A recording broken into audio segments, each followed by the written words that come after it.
And we are live. Let's see if we can get Mr. Hawker in here.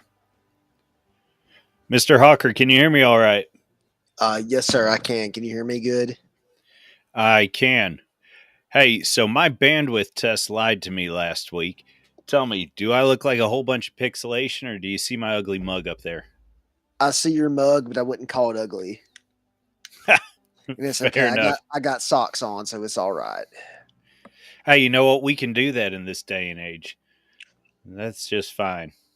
All right, so tonight's stream, we're going to be jumping in here and we're going to be talking all about American dogs. We got thrown off a little bit, though, because here in this past week, we were told dire wolves have returned. What's your thoughts, dude? Where are we at on this? Well, I actually kind of don't buy this to some degree because I'm very dubious of re-evolution, if you want to call it re-evolution. Genetic reincarnation, bringing species back, from extinction. Um, I'm skeptical of this, mainly because I'm pretty sure most people have heard of a Pleistocene Park over in Russia, and I think that thing has been going on since I was like a kid, so about like 20, 25 years ago, and nothing's came out of it. There's no Now, is mammoth. that the foxes? Um, no, from my understanding, Pleistocene Park is basically this guy's trying to make a an Ice Age version of Yellowstone, and what that entails is it entails bringing, um, alive animal breeds, so like horses, camels, tigers, reindeer, caribou, moose, muskox, bison, all that. But he's also wanting to, bring back woolly mammoths. And the idea is basically they're going to recreate the mammoth steppe biome somewhere in Russia. I think it's in Kamchatka, and they're gonna basically have like people like pay to come there and visit. I mean, it's literally like a Ice Age Jurassic Park is the idea. Huh, fair enough. Yeah, I'm unfamiliar with that one.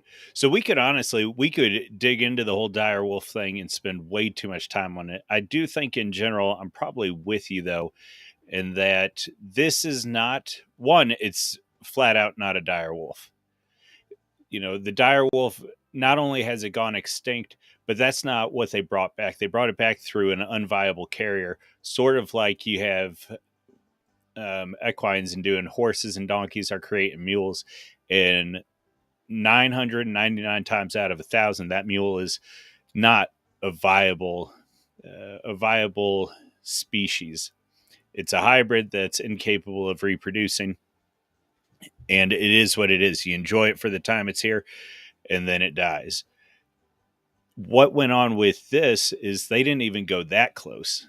They ended up taking, allegedly, parts of a direwolf genome and splicing it in with a gray wolf, which again would be an unviable solution in nature, not just because of instinct, but because differences in time and them, without getting too into it, we'll just say blood type. And so there were biological issues there that would have prevented a gray wolf from carrying a dire wolf and even coming up with any sort of a cross. So it was playing God, it was surrogacy. We can make an argument about capacity, and does what Colossal produced. I think that is that the name of the company. I believe it's Colossal. I'm not really too aware, to be honest with you. This week has Yeah, been a with work has been such a headache and a yeah, sucker punch that I'm not. I called a friend to ask him about this. Shout out Shaq yes. Pole. And I I basically talked to him for a little bit about it, and he basically kind of said it was like, this is as close to a dire wolf as like a white-tailed deer is to an elk. I guess you could say, maybe in the sense of like the species, gray wolves and dire wolves. I don't know how correct that is, and I'm not saying that you know people to come after him or not. But that's the only conversation I've had about this. Uh, like I said, I saw the article and just was skeptical of it, and have kept my head down and just kind of been moving on since then. Yeah, for sure. Technically, I think it's a nothing burger. They're not dire wolves. Let's not fool ourselves into thinking it's something it's not. Having said that, I mean, it goes where every idea in regards to genome and prolonging life and making new species goes, where it's how does capacity play into this? How how do we view something? Formally, it's not a dire wolf, but if they're able to functionally give us something that mimics the looks, mimics the instincts, which I'm not even entirely sure how you would reproduce that. The best we could do are going to be educated guesses. And my argument is that it would be an entirely new species if they're even able to make something that approximates a dire wolf. And so my argument would be this was a colossal is they are playing some kind of a game in there that sounds cool, but is really just a shell game. Not to put too fine a point on it. And too, I'm under the impression that dire wolves are more like a dog than a wolf. And what I mean by dog is I think of something more like a almost more like a maybe like a mastiff looking type thing. When I say mastiff, I mean like think of the idea of like a bulky faced, like fat face, A shorter bone snout. cruncher, shorter snout, Yep. bone cruncher kind of animal. Not so much like Yeah. a wolf, but I Well, might be wrong on that. arguably, and now that this is really getting into the weeds, because then you start talking about cats and whatnot. And so I'm not arguing from the actual. Again, it's sloppy language here because I'm trying to keep it simple. I'm not arguing from the straight biome and mm, the genome of the and the species type of the hyena and whatnot, but arguing from an aesthetics and build point, you could make an argument that that's closer to what the dire wolves were than the gray wolf. So, and you could make that, and with jackals, you could make it with wolves, you could make it with hyenas. But all of these are really, even if they are able to do a close approximation of the capacity and of the aesthetics of the creature, is it then therefore the creature, or is it now something unique? And so we could potentially get to the point where it's a distinction without a difference, but I think we should be honest about that process rather than taking a shortcut and calling it something that it's not. Yeah, and I think at the end of the day, and this is something I've kind of recently thought of with this stuff, is that if we if we just think we can bring species back, um, then that's not really going to teach us a lesson, which is to conserve species. And I think that this is it's just kind of like the idea of like our modern world is like, oh, it's okay if something bad happens, we can just find like solace and forgiveness and something else, and it's like the dodo. It's like we kill off the dodo, and it's like, well, okay, it's fine. We can just make like Elon Musk baby dodos, and like basically we can recreate them again. And it's like, no, that doesn't solve anything. That doesn't teach a lesson. It's like we don't need to be killing off species of animals if possible. I know a lot of people call for the deaths of pit bulls. Um, I'm not really a big I'm not really a big fan of that necessarily because it's a unique species of dog. I am a how would I put, I am a pit bull respecter to such a degree that I think 9,999 people out of 10,000 they should not be owning pit bulls. That's a very specialized breed with very particular instincts and very very intentional purposes that you're going to have a super hard time breeding out. And frankly, the vast majority, maybe more so than certainly more than most dogs. and maybe Yeah, more so than any other dog. The pit bulls, and cane some of the corsos. well, so the molliser types get interesting. The big thing that throws off the pit bull is the terrier in it. The terrier already needs a very very aware owner and a very particular sort of owner. And when you take that terrier and just attach ridiculous amounts of muscle, a particular sort of breeding that went on for generations, and that only, say, roughly in the past 50 years has been trying to say, okay, they're not pit dogs. Um, they're I would even be gracious enough to say the pit bull has not reached its prime yet. But again, the vast majority of people don't need to be anywhere near that dog at the moment in dealing with it. And now you said Molossier. Is that like a reference to the Molossian hound of like ancient Greece? That and sort of Roman Mastiff type idea. So there's an argument there that we won't dig into tonight, but there are arguments that these were distinct sort of canines between them and what would eventually come out in the to be to be not crass but to be general in the Alsatian type. So your Dutch Shepherd, your Dutch, your Belgian Malinois, your German Shepherd, those sort of dogs, there's an argument that there is a difference there between the original dog, where these guys come from. And that gets into something really interesting that we'll probably follow through on later in the stream as well, in that when we start talking about how dogs were bred and what that means, we sort of started with a dog.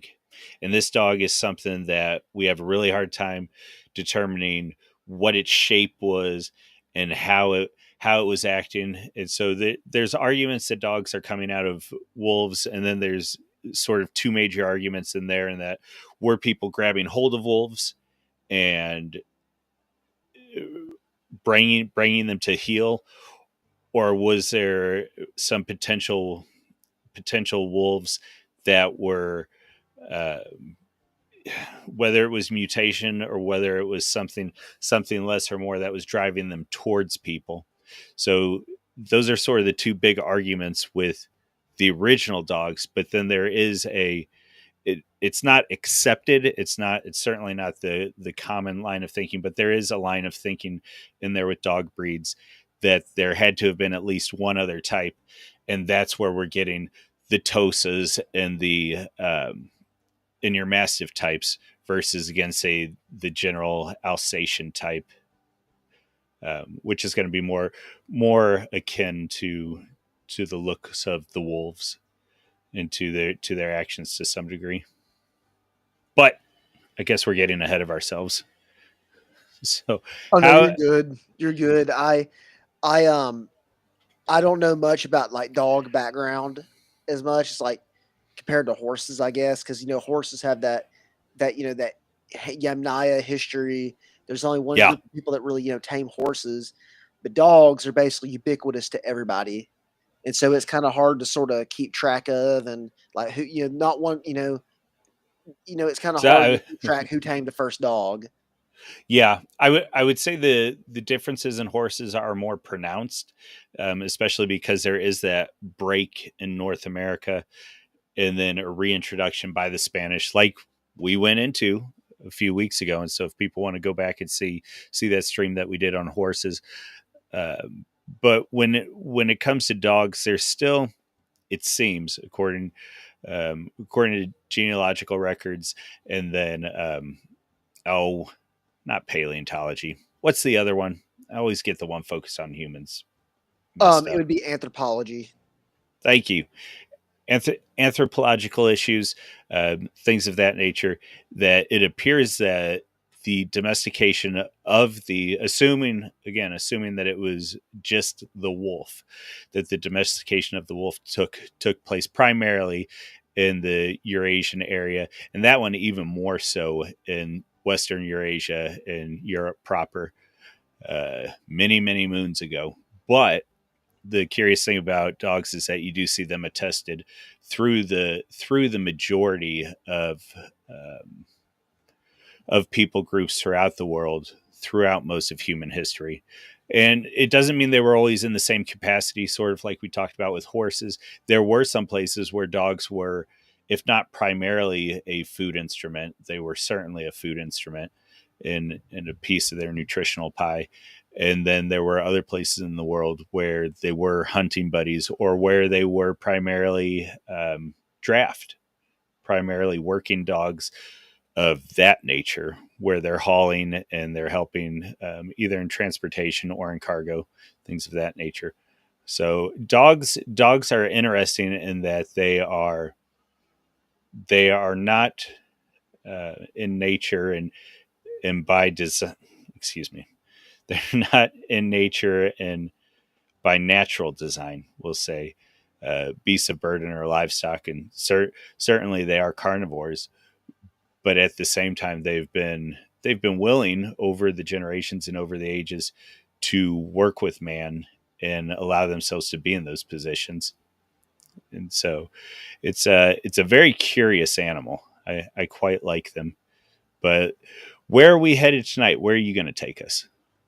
Well, my original idea was to discuss more like the history of dogs, and starting in like pre-Columbian America, and then moving probably to about like the Civil War, or just wherever it takes us, pretty much.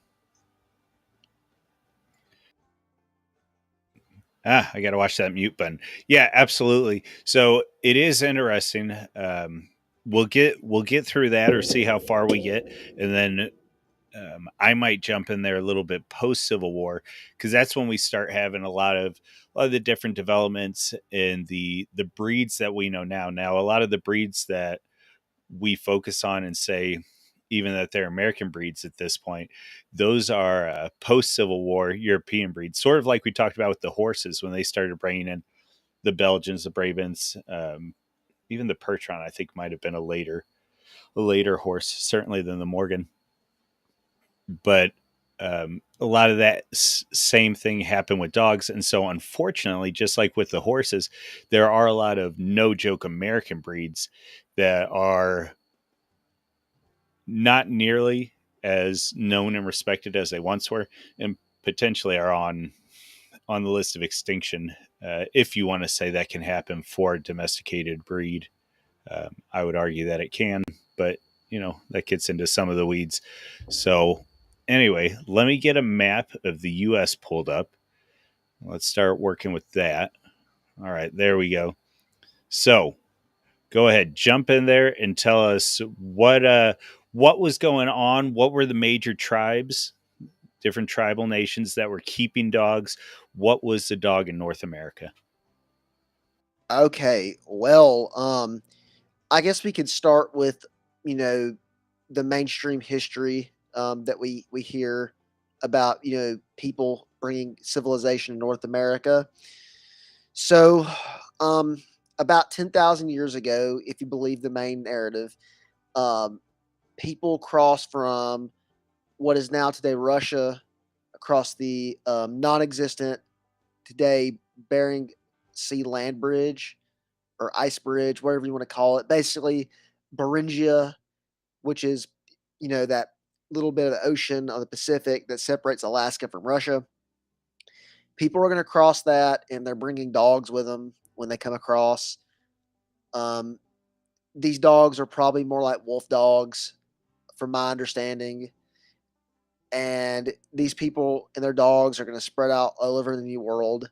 They're going to be in North America and South America. Now, interesting enough, um, these native civilizations are going to develop various different types of dogs, and I would like to discuss some like specific breeds, I believe, of dog. And one of the things I'd like to really go before we do that, though, is discuss some uses for dogs before we get into them, and I'll probably bring up some of these breeds. Um, so we're going to see in the Great Plains tribes with the Blackfeet are going to actually use dogs for pulling, like, I wouldn't call them wagons, but like carts, sleds, and they're actually going to refer to the days before the horses as the dog days. So dogs are, integral part of native culture in general. One of the dogs breeds you're going to see in the Rocky Mountain area, and I think even going all the way up into like the Yukon and Alaska, is it's the Talton Bear Dog.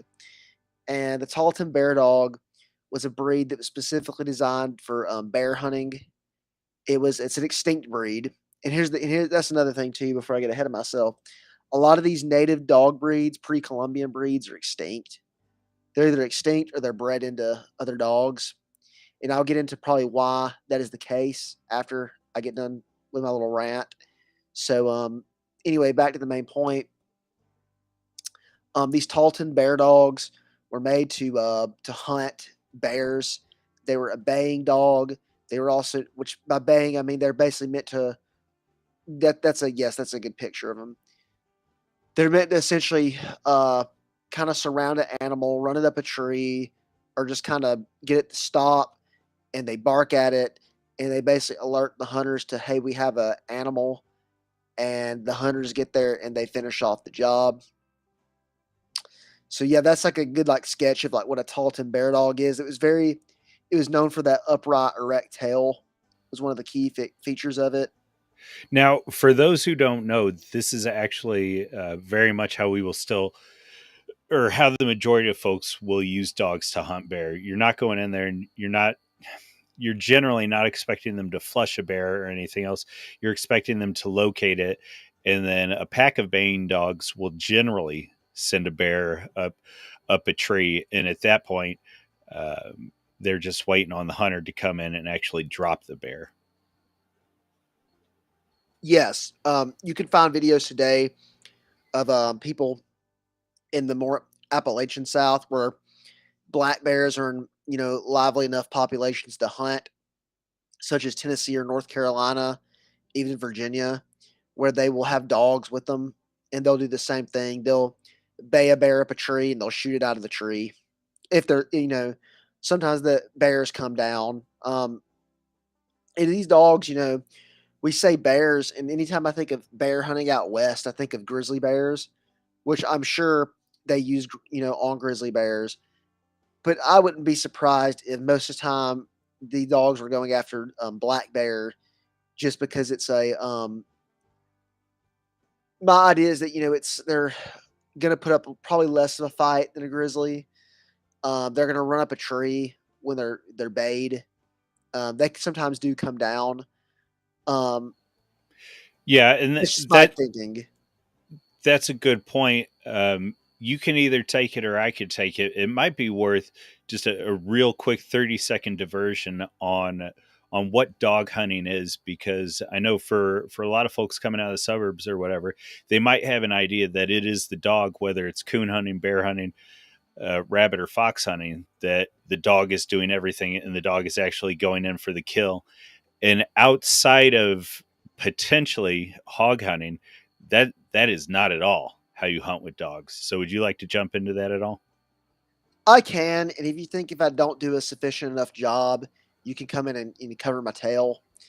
But I'm yes, sure you got it. that's the case. And I've been on a boar hunt before with pit bulls being used, and they were not the killers. Can I even say that word on here? I hope I can. I would think so. I mean, hopefully there's some sort of contextual thing. They Uh, Oh, go ahead, go ahead. well, so the big thing for folks listening is that when you're using a dog to hunt, 80 to 90% of the time, that dog isn't expected to make a kill or anything else. What's going on is that dog is going to locate game and bay. A bay is a bark. It's either pushing an animal or it's holding whatever the game animal is in an area. And so the dog is flexing just enough that he's holding an animal or he's scaring an animal along a particular trail, up a tree, whatever, but he's not actually engaging with the animal. One of the things you have to think about too is that when we take these dogs out, uh, these are high dollar action performer athletes. We're not looking for our dogs to get destroyed, even get too tore up or anything. All we're looking to do is depend on their nose, depend on their ears and their sight to help us out in locating whatever the game animal is. Yes, and I will say on that note, um, my personal antidote or antecedent, whatever you want to say, the place I wasn't the one hunting the boars. I was just on the trip and was witness to it. But we used pit bulls in the hunt, and they were equipped with Kevlar vests. And it was sad because I mean, it's sad in the sense of that they didn't even name these dogs because about like every year or two, one dog would die hunting boar because Yeah. they get in, they get in the scrap with them, and you want that when you're hunting a wild boar. You don't want Now a dog this that just bays them. You want a dog that's going to pin them down, knock them down, where you can go in for the shot or the stab, whatever you got to right. do. Now this is a very niche particular type of hunting. And so these pit bulls that he's talking about, they aren't even referred to it as bay dogs or hunting dogs. These are catch dogs. And so they're expecting them to go in there, and everything that we said that hunting dogs don't do, these catch dogs are expected to do. So they'll run in there with their Kevlar, and they will tussle and tangle because the one thing about hogs, whether you're raising them, whether you're raising domesticated pork hogs or whether you're going after wild hogs, is that unlike most other animals, you can't really figure out what it's going to do. And so you got to get him pinned up and then you got to take him down. That is correct. I believe, hogs are actually smarter than dogs. That's what they say. I mean, I would hope a dog is smarter, but they definitely have a especially on that particular hunt. Um, During earlier that morning, somebody had actually shot a boar, and we went to go retrieve the carcass, and we were actually surrounded by a herd of them, and they would surround us, circle us.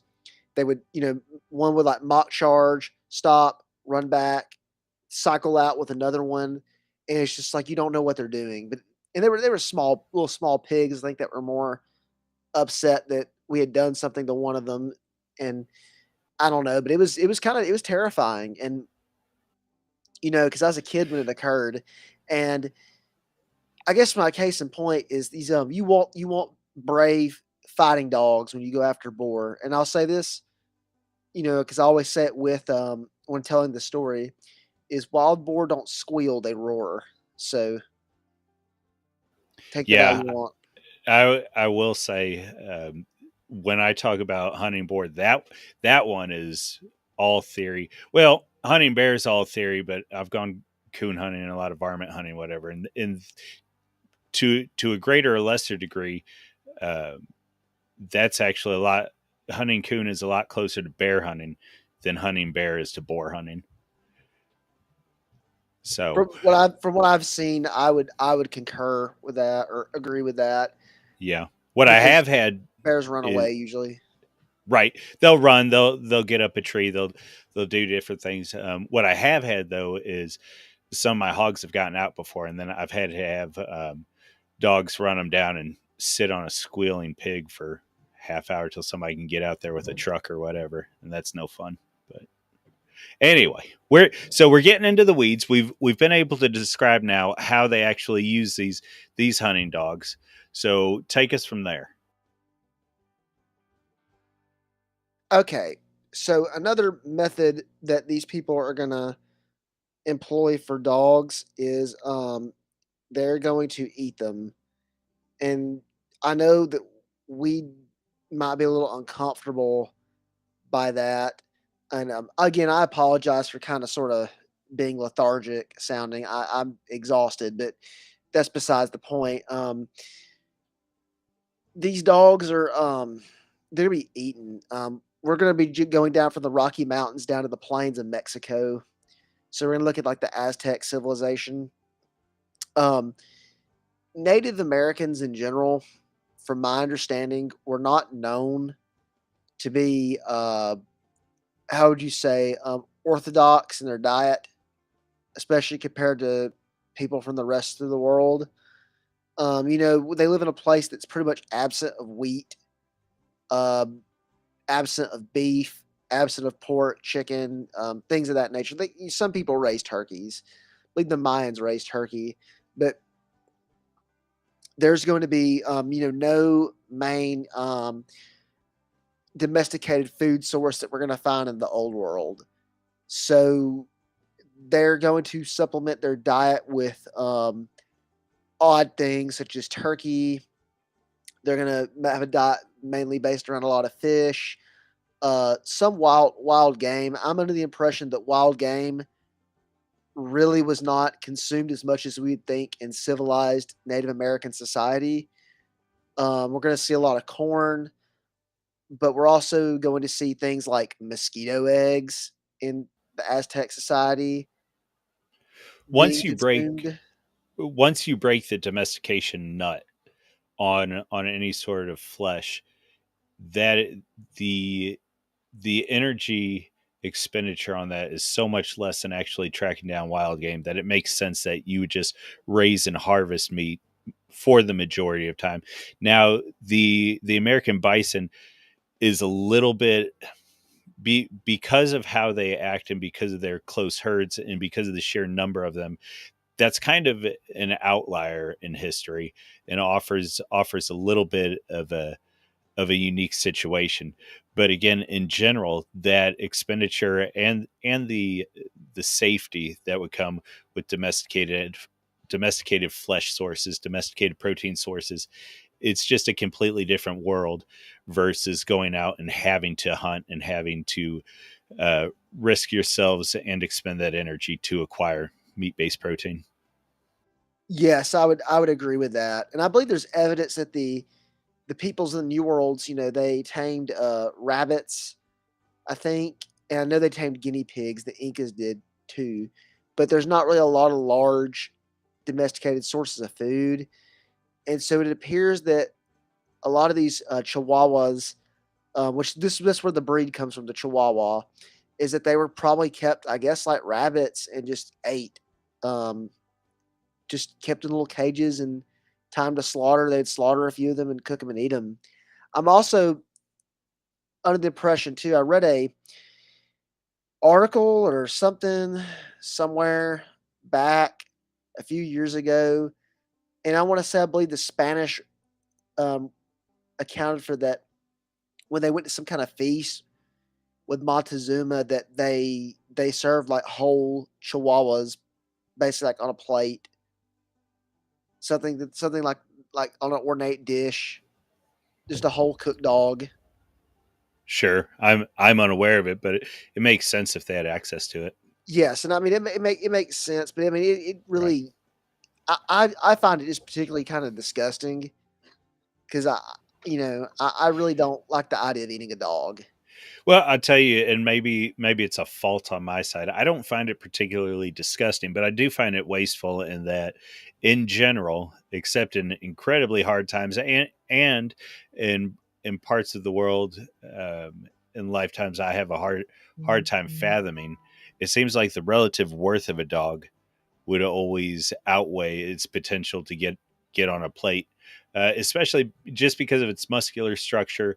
And dogs tend to be very light animals. They don't carry too much fat, don't carry too much weight on them. And so, what I can get out of a little 5 pound Chihuahua treeing squirrels or whatever, which obviously where the Chihuahuas were, there weren't. At least I don't think that are there Mexican squirrels. I don't think there are, but maybe I'm Oh wrong. no, oh no. There's I believe gray squirrels and stuff live in Mexico. Oh, okay. There's probably some kind of ground squirrels there too. Well, so yeah, my argument would be that the meat based proteins that Chihuahua or that little dog of indeterminate breeding is going to help me find is going to be far more valuable in the long run than whatever that 5 pound dog is going to give me for one meal. So that would be my argument. But as we see throughout history, that was not the universal understanding of dogs. Frankly, I think that was um, I think probably the biggest nations that were or the biggest people groups that were hunting with dogs that I'm aware of were the Europeans and the Japanese, but I could be wrong about that. I don't really think you are wrong about that. I know definitely the Europeans, the Middle Eastern peoples were too, I believe. I think there's some Assyrian depictions of lion hunts, and they have dogs with them. I don't know what particular breed, but I believe that's the case. There might be some Egyptian sources of them hunting gazelles with like greyhounds, and I know they use cheetahs in India, but they were probably also using dogs on that too. Okay, fair enough. Fair enough. All right, so we've got the Americans, or excuse me, we've got the different tribal nations in North America that are running some different dogs. They've got bear up on the plains, and then they're also eating them. Probably, especially as you get into Oklahoma and different parts of Texas, and then eventually that gradient rolls into different Mexican breeds, and you've got the Chihuahuas, and they might turn into less of a game animal and more of a protein source. So let's go from there. Okay, so the we kind of established sort of those breeds, and there's also a breed of dog, and I don't remember the exact name of it, but it's a dog that they actually used in the Pacific Northwest to make ceremonial rugs out of with its fur, and they were able to shed it like a sheep, or sorry, shear it like a sheep. And I wanted to touch on that because it was really odd. I just can't think of the breed name. It escapes my mind, but I believe it was a solid white dog, and it was in the Pacific Northwest. And this breed actually was brought out of extinction because it was a like a religious symbol to these natives, Okay. and they, from my understanding, and that they it was seen as basically like a anti American, when they're trying to put the Indians, the missionary schools and things like that. Um, it was seen as kind of like a holdover of their culture and their, you know, pre-civilized way of living, and that they basically, kind of had to put the dog to pasture, whatever breed that was. I just can't remember the name of it. It has like a three-part name, I believe, like the something something dog. Um, but it doesn't matter. Yeah, I'm looking it up as you speak. I haven't located it yet. Okay. I guess like what I wanted to move on towards was the, discovery of the new world, and you know just like I guess really to go back in time again. So before the discovery of the new world in the Roman Empire, the um the Romans employed a type of dog called, I believe it was the Canis pugnax was the name of it, and I'm under the impression that it was a Molossian hound, Molossian mastiff, and these dogs are really, really mean, and they use them to basically, fight, kill people, attack people, hunt people down, guard dogs, everything you could think of. So those dogs were used to do that, and I think when the Spanish came over here, they were bringing those kind of dogs. I know there's some artwork recreations. They sort of depict like these dogs with armor and things of that nature. But they're also bringing over other other types of dogs, probably like European hunting dogs. There was a breed of dog, particularly in England. I think it was called the South English hunting dog, and that's kind of the idea I was thinking of, like what the conquistadors are probably bringing over these big Molossian hound kind of, Canis pugnac sort of dogs, and they're going to use these against the Spanish. And often, it's talked about that the not Spanish, used against the natives. The Spanish will use them against the natives. And I'm under the impression that, kind of like the horses, Native Americans had never really had to fight dogs in war, and they'd never seen dogs of this caliber, this size, this disposition, and it was just terrifying to them.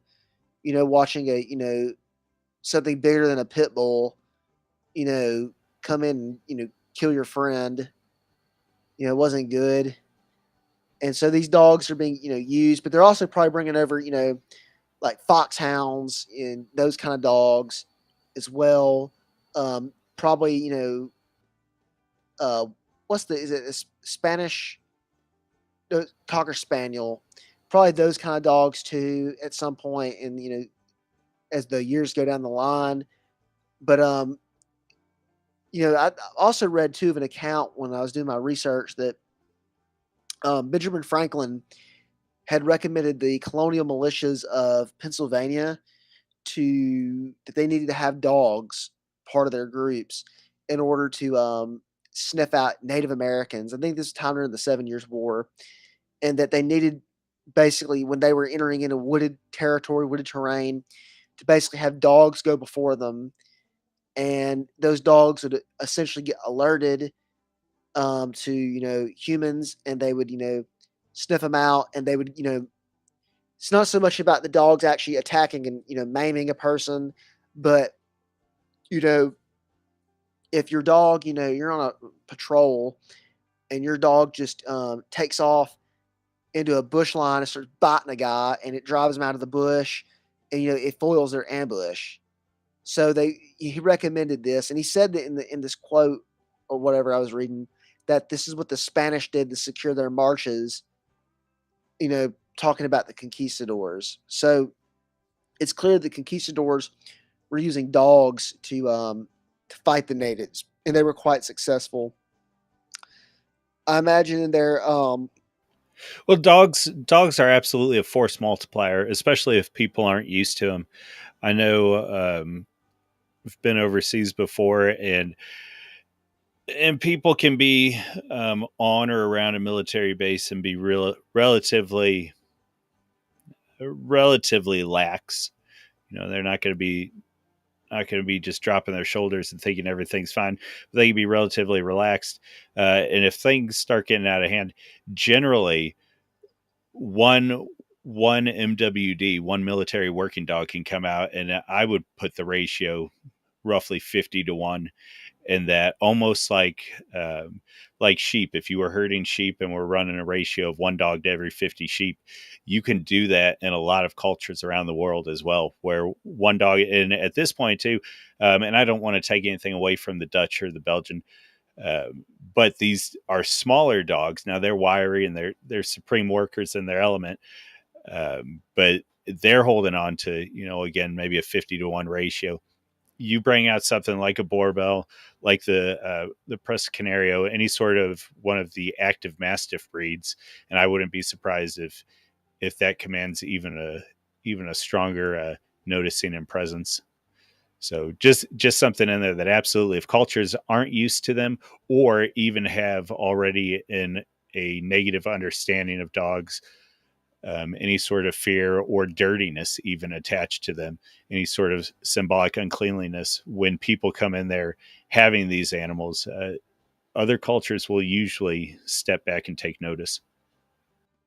and that's something that you're mentioning just now about uncleanliness, and I know it's associated with pigs, but I've never really got the idea of where like the whole association with dogs being dirty comes from. Now, I mean, I know like you lie with dogs, you get fleas, that statement, but I never really think of dogs as like being particularly dirty and revolting to other cultures, and maybe that's because us being of an Indo-European society, really like dogs.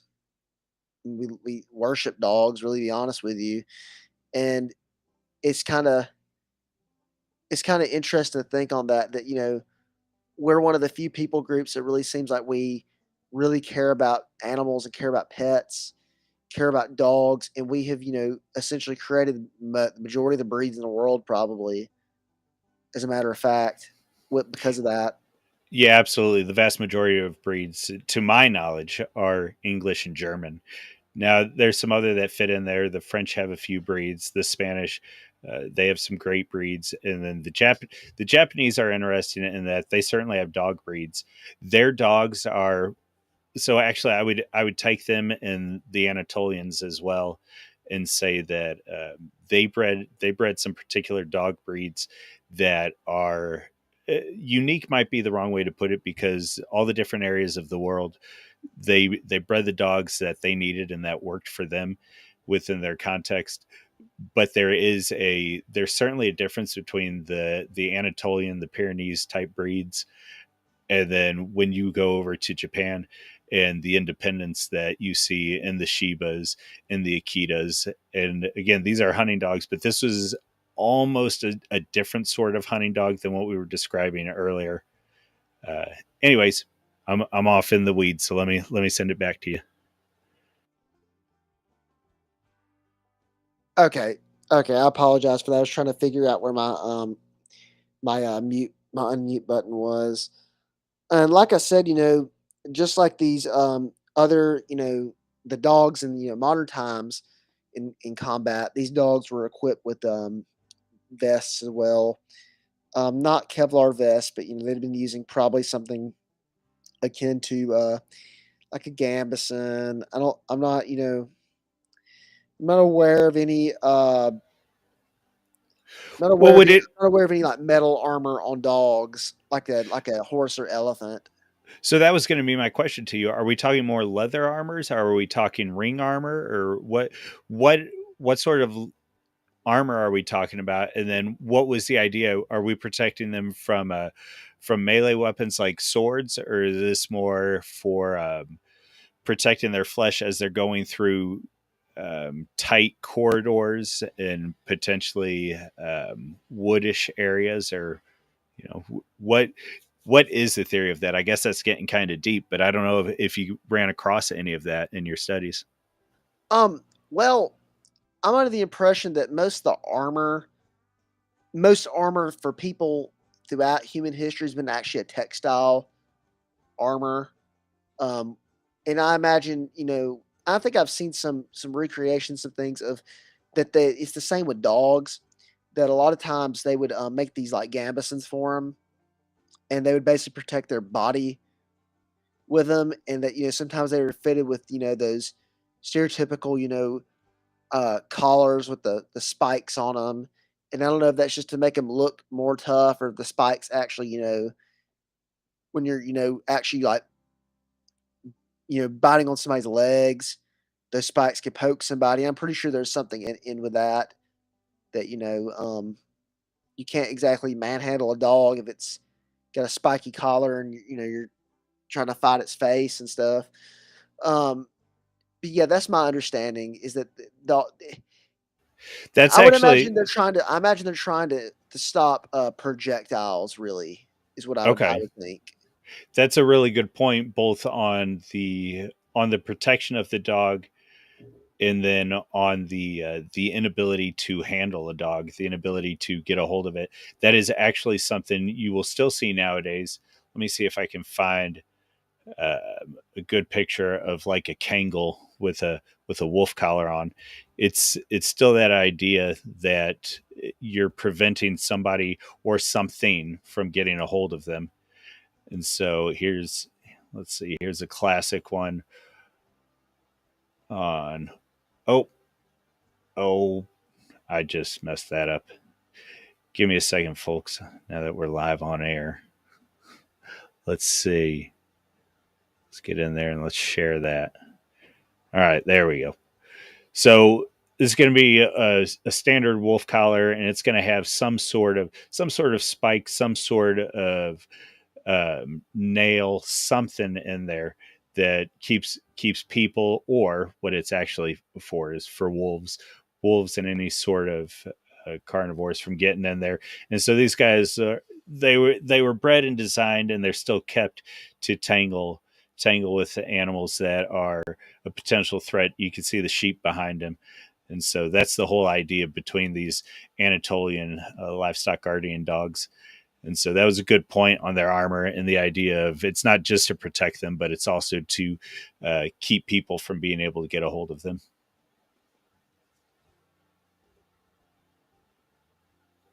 And it makes sense. And I've always wondered that if because we know it's like the typical image of like a tough looking dog, is to have a collar, and I'd assumed it was probably like to poke somebody, just like you assume that the pickle halba has a spike on it, to poke somebody, which isn't the case, but just having random spikes on stuff is kind of gonna scare people. Certainly, it goes back to what we were talking about too.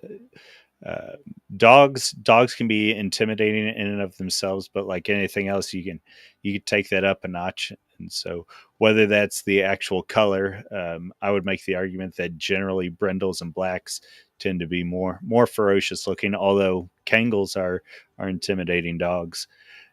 You can always take that up with Yes. some selective spiking or whatever. Yeah, I'm under the impression that these I mean, from what I see, every time I see a video of like a wolf or a coyote, mostly coyotes getting kind of sort of attacked, it's by a kangal. It's not by, any other kind of dog.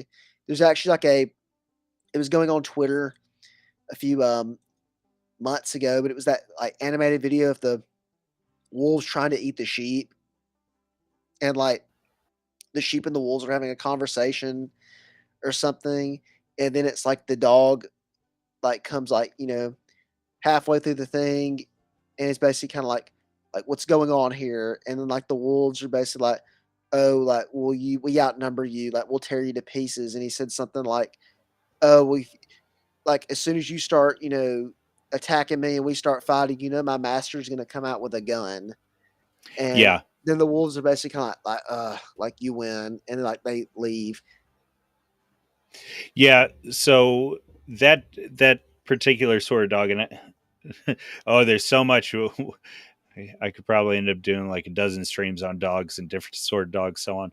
Um, and so we'll bring it back to the states here in just a second. The That dog, and why I was talking earlier about how it's different. And so in that group, I'm going to put the Anatolian, I'm going to put the Kangal, I'm going to put the Pyrenees, I'm going to put the Miramah, I'm going to put your traditional livestock guardian dogs. Now, all of these, like dog breeding in general, a lot of these they were they were solidified, they were codified within the 19th and 20th century, and so that's when they started actually having breed books and breed standards. A lot of times they're coming from regional areas or from family names, but yeah, those dogs are very interesting dogs. Now I've had much better luck with Anatolians than I have with Pyrenees. I've never needed a Kangal. One, I don't believe I have enough space for a Kangal. But then two, I have no wolf pressure out here. There's plenty of coyotes, and there you could say there's bobcat pressure, but bobcats don't go after sheep or anything. I've kept Anatolians. I've kept some Pyrenees. I haven't had the greatest luck with Pyrenees, but I think I've got a pretty good set right now with an Anatolian cross and then a Pyrenees cross I have going. So Yeah, that's funny that you mentioned the Great Pyrenees, because out of these kind of breeds, they're the only dog that I've had experience with, and it was a friend used to have one, and I don't think I ever even heard that dog make a sound. yeah, so there's a lot of things going on there, and that's sort of what I was trying to hold back on is the Pyrenees like other dogs, not to the same degree as say a cocker spaniel or even a Rottweiler or maybe even a pit bull, but the Pyrenees certainly gained in popularity in the 20th century and then even now in the early 21st century, and a lot of folks started getting them and breeding them because they wanted an apartment dog, which a well-bred Pyrenees shouldn't be remotely quiet.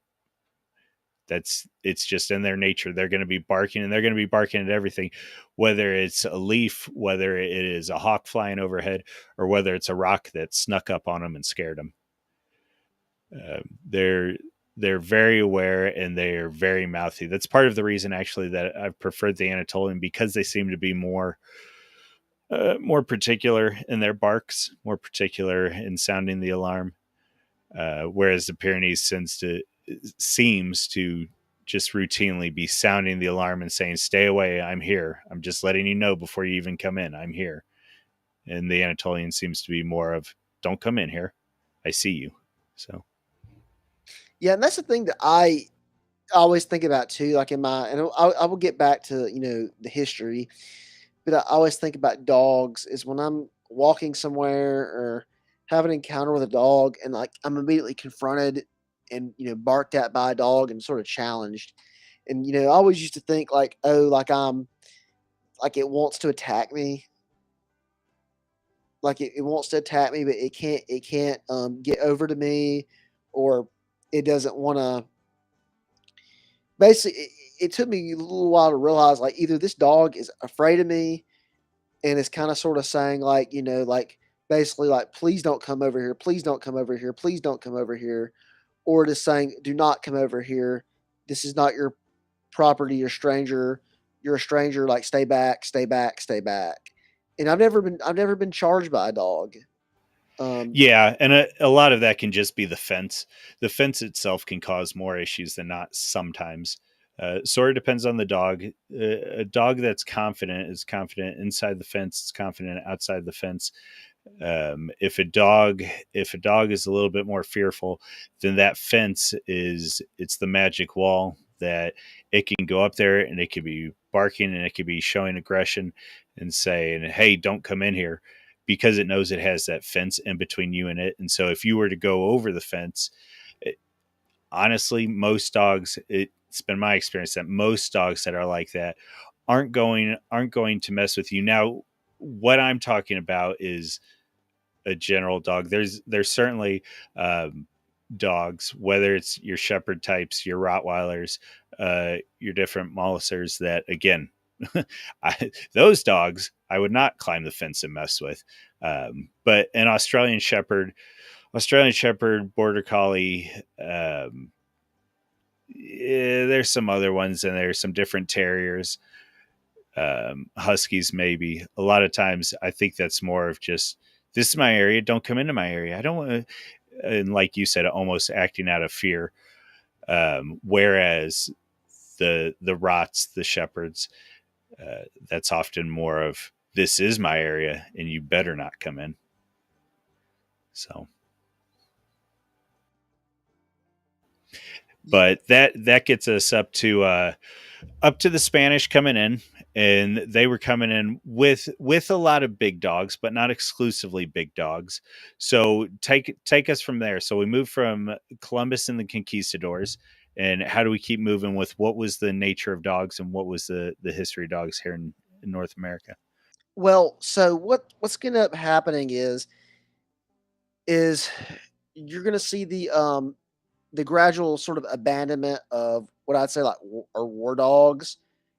I'm not saying that dogs aren't going to be employed in war, but we're getting into a time of more or less where the people that are becoming in contact with Native Americans are outdoorsmen. They're not armies of Spaniards. They're scout. They're the frontiersmen. They're things of that nature, and these people are going to have hunting dogs. So essentially, dogs are going to become more about the outdoors, hunting. So we're gonna, not gonna see exactly like mastiffs being employed by like long hunters, but you're gonna see like I'll give you an example like a Catahoula leopard dog. We're gonna go down to French Louisiana, and I don't remember what exact breed the Catahoula more or less derives from, but these Catahoula dogs are gonna be they're gonna be used for hunting. Um, they're called leopard dogs because they have spots like a leopard. We're gonna see those kind of dogs, which I think those dogs are bay dogs as well. But they're meant for bear. They're meant for People will probably be hunting, panther with them.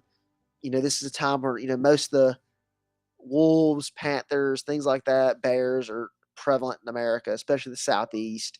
So you're going to be seeing those, used to hunt those kind of game. But we're also going to see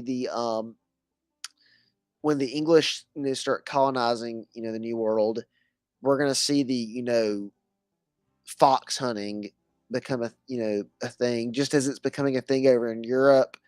It's going to be a thing over in America, and we're going to be seeing a lot of more prim and proper dog breeds developed for the outdoors. Starting with foxes, and it's going to go into birds. So one of the breeds that I think of the most when I think of these kind of hunting dogs are American foxhounds. And now I believe the American Kennel Society has actually credited George Washington as being one of the key founders of that breed. And I don't know the veracity of that report, but it makes sense because we think about the planning class of America, we think, oh, like all they did was sit around, like basically tell people, pick this, pick that, hand out corporal punishment, run for office, have children, serve in the military, die. But these people were also, writers, they were scientists, inventors, things of that nature, because they had that passive income. Absolutely. And I'll jump in there with 2 points. The one is when you're talking about Catahoula, that gets into curs and the dogs of that nature. I actually ended up doing a video on that, and you can find that in the video portion if you jump back. And that was American Cur Dogs and Colonial Homesteads. Sort of jumped into this idea. Catahoulas came up in there. It was primarily focused on some other cur breeds, but that might come up later tonight in our topic as well as we keep moving through these dogs. But I just wanted to draw attention to that. And so maybe we'll go through some cur dogs later. The other part is, like you were saying, have you been out to Monticello at all? I unfortunately have not. I've probably been around the area, but Sure. I've Well, I've not made it there myself. same idea as oh, what is it, the Andrew Jackson Hermitage, I think, down in Nashville, and things along those lines. Actually, I might be putting my foot in my mouth. I think that's Andrew Jackson. I might be wrong, Yes, but you're it you're you're correct, and it is around okay. Nashville somewhere. Yeah, so it's same idea as what you were saying. You're exactly right. These were men that they were CEOs and they were explorers and they were men of means who were able to go down a track and track down the perfect dog, or develop a clock, or look at different industries and make changes in there. And so I think that's a good point you're bringing up, in that, yeah, many of the founding fathers in the U.S. were very much dogmen. And as a quick aside, I remember several months ago, I think I had tagged the Distributus and Black Horse and Ed Dutton. I don't know. I no, I'm sorry. Maybe it was Mr. D. Anyway, what I was trying to do is track down and see what went on with American literature, and why we had so many, especially for young men, books involving dogs, almost as if it was a rite of passage. You had Big Red and Old Yeller and Where the Red Fern Grows and countless other imitators and throughout there. And what it seemed like as I was going through there is that it's almost a uniquely American experience. Not boys with dogs, but the the amount of energy that Americans put into working with dogs in this sort of environment.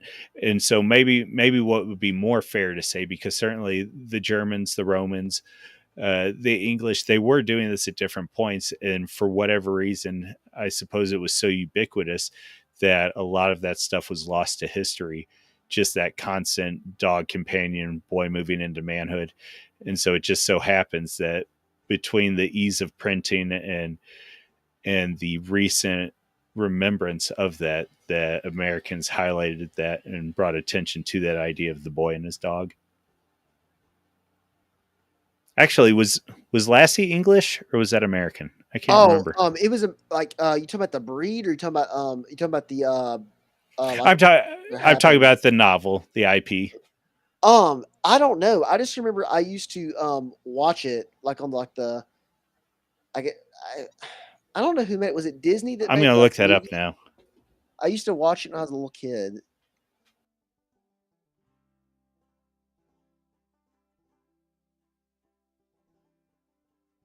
All right, gonna see if I can figure this out. Let's see. Is Lassie American? Wonder if that's actually English. Nope. Okay. So Lassie was a television series on American television. Well, I know the show is, but I thought it was based off some books. And I can't remember if the books were English or American. Let's see. The Animal Trainer, it was televised. Yeah. Am I wrong? Did the show come out before the books? I really don't know. Okay. Like like I said, like I just watched it when I was like 5 or something. I remember my mom used to turn it on for me or something like that on the TV. Sure. And I thought you were asking like if she was a like a border collie or not, and I can't remember what breed she was. I believe she was a rough collie. I see she was like really Uh, hairy, and she was like right. red and white. Yeah, I think she was a rough collie.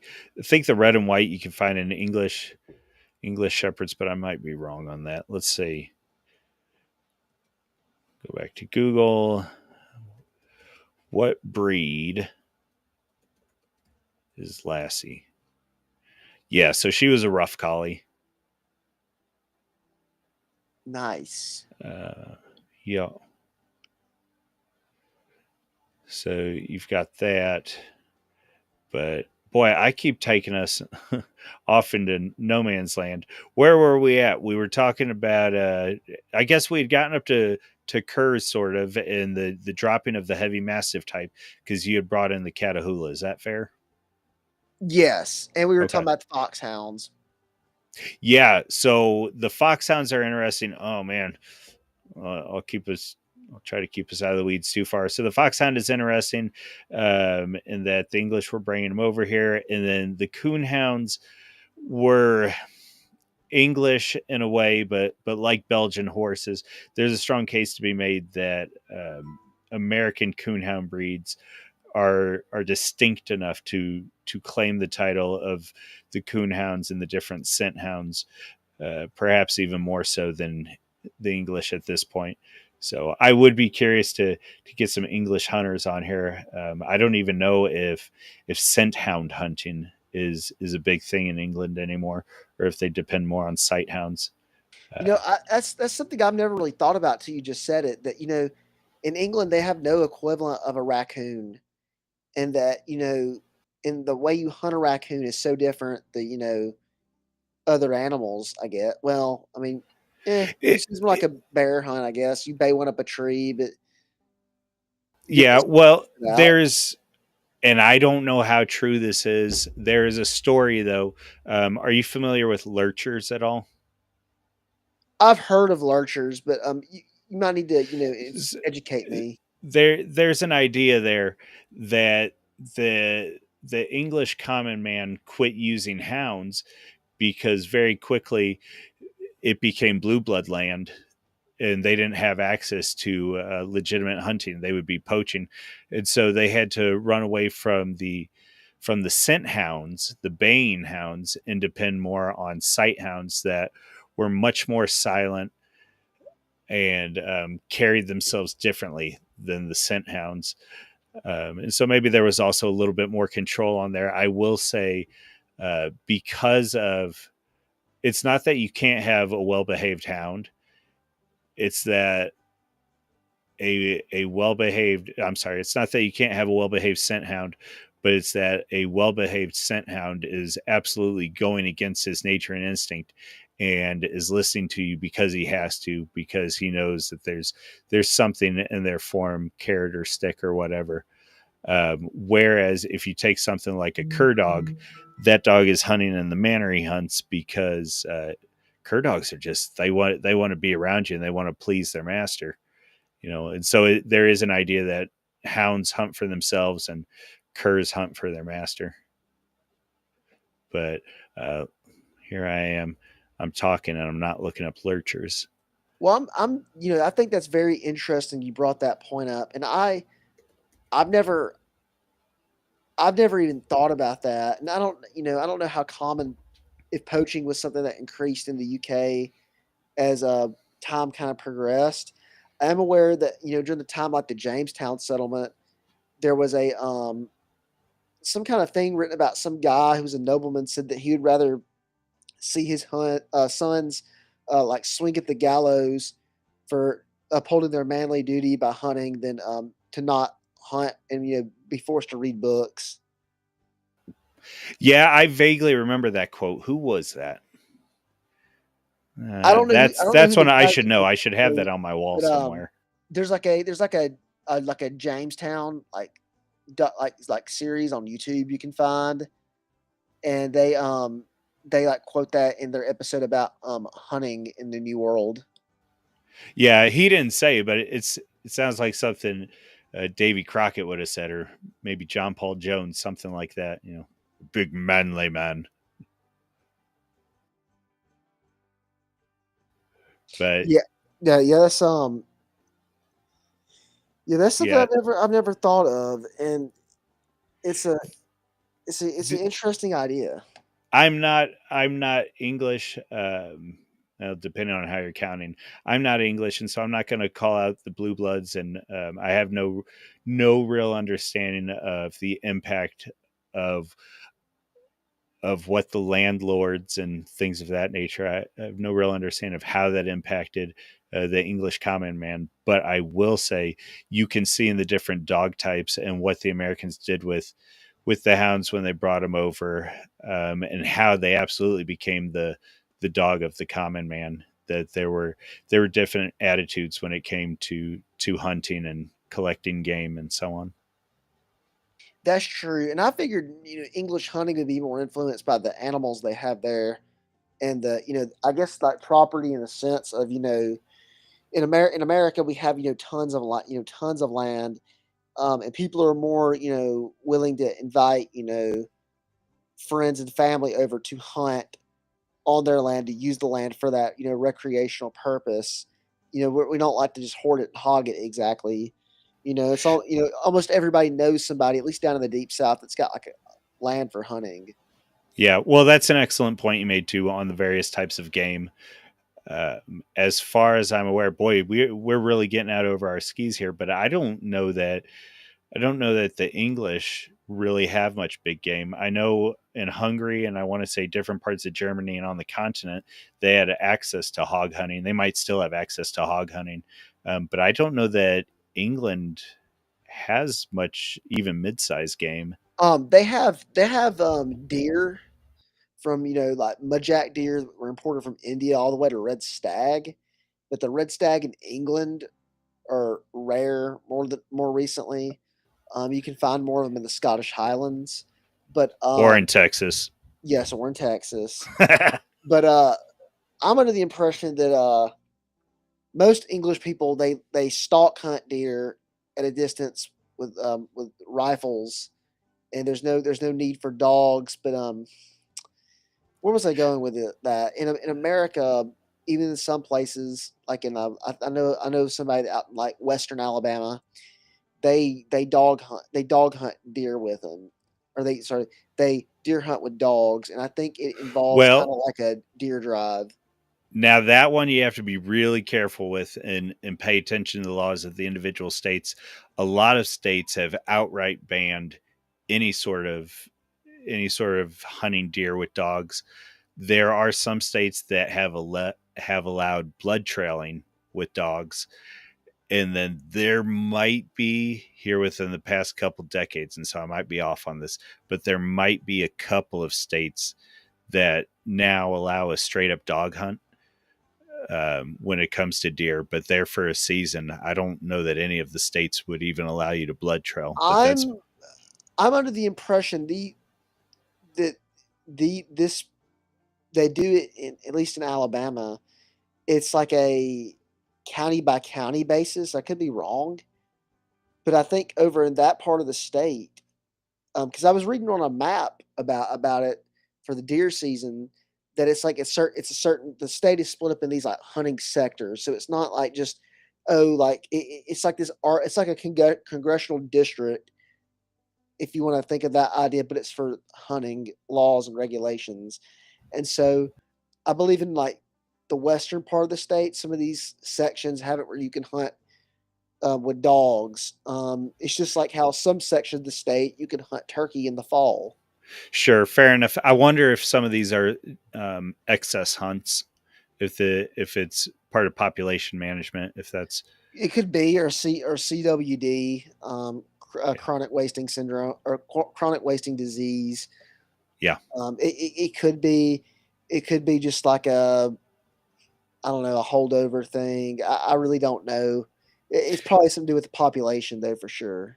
Yeah. Well, the big thing is, okay. Let me go about this two different ways. One is any dog you pull from the pound or you're given from your grandma or whatever. I don't care whether it's 5 pounds. I don't care whether it's 120 pounds.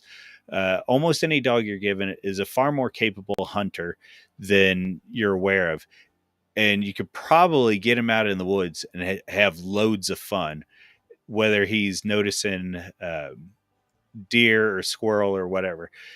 Now, the big issue with that, so one, get your dog out, go have fun. Even if you don't catch anything, you're in the woods, you're in the fields, whatever. The other part to that though is make sure whatever you're doing is within regulations. And so if you can't blood trail, don't blood trail. If you can't,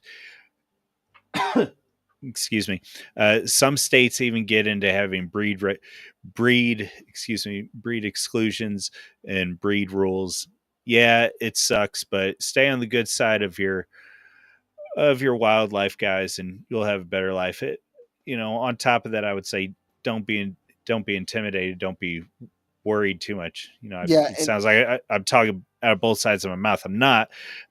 Follow the regulations, but almost every game warden, DNR, fish and game fella I've ever dealt with has been super down to earth, and he's just happy to see folks get in the woods, get in the fields, and go hunting and get their dogs out, whatever. yes, I would agree to that. And especially if you live in a small kind of community, uh, be on the good side of your game warden. Um, they they they have an active interest in you hunting legally, so they're probably going to do whatever it takes to make sure that you are buying a license, that you are enjoying what you do, or that you A know that you're very doing good what's point. right. Very good point. And plus, you just don't want to be on their bad side. And plus, honestly, like they're probably people that they do it privately too, so they probably could teach you some lessons as well. Yeah, most of those guys are stellar. Don't be stupid when you go hunting, and if you can legally within regulations do it, dude. I don't care what sort of dog you have. Even well, maybe a pug couldn't do it, but whether it's a little rat terrier or whatever, you're probably gonna have way more fun out there with a dog than you would imagine. Yeah, there's like a Teddy Roosevelt quote or something about like basically the dream of most men is to basically be like like ride a horse with a group of dogs holding a rifle while like going through the woods or something. And it's like you think about it like that. Most people can't get that, but it sounds a lot more appetizing than like 9 to 5, drudging work. Well, and people wonder for all his faults why I have a an affinity for Custer. And the man surrounded himself with dogs and tried to ride the best horses and just get outside. Yeah, and it's something you can't just go like hop on a horse and like take off in modern America. Yeah, it's frankly, it's getting to the point. I don't know. I might end up rebranding to Horse and Hound at some point because I quite appreciate horses and hounds, and I seem to talk about them enough on here. But No, that makes sense. I mean, they're civilization building animals. they are, and they're very much. There was something going on next not too long ago, and it was like, give me two men from American history that we want to have statues made out of, and I said, well, that's real easy. You do the horseman, you do the houndsman, and call it a day. That's true. It's very true. Yeah, I mean whether it was pit ponies over in the UK, whether it was American hunters, whether it was cavalrymen, the throughout continental Europe, throughout the UK, and then just expanding here in the states, the horse and the dog are